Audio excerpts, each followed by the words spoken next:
শুটিংয়ে গুরুতর আহত দুর্গামণি সিরিয়ালের নায়িকা অভিনেত্রী মানালি দে। বিস্তারিত জানতে ভিডিওটি দেখুন। চলতি সপ্তাহে টিআরপি 5 থেকে ছিটকে গেল কোন গোপনে মন বেসেছে ধারাবাহিক। অনেকটাই নম্বর কমেছে শ্বেতা এবং রণজয় বিষ্ণুর। অন্যদিকে শুরুতেই বাজিমাত করল মানালিদের নতুন ধারাবাহিক দুর্গামণি ও বাঘমামা। প্রথম সপ্তাহে টিআরপির 10-এ জায়গা করে নিয়েছে এই নতুন মেগা। তবে নতুন মেগা টিআরপির সেরা 10-এ জায়গা করে নিলেও শুটিংয়ে দুর্ঘটনা ঘটে গেছে।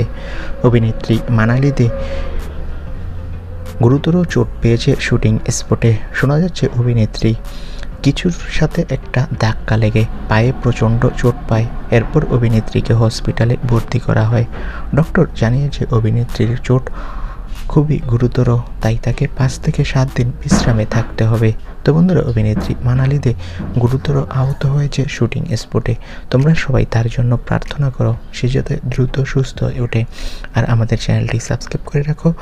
ভিডিওটি ভালো লাগলে অবশ্যই একটি লাইক দেবে। তোমাদের সবাইকে পাশে থাকার জন্য ধন্যবাদ।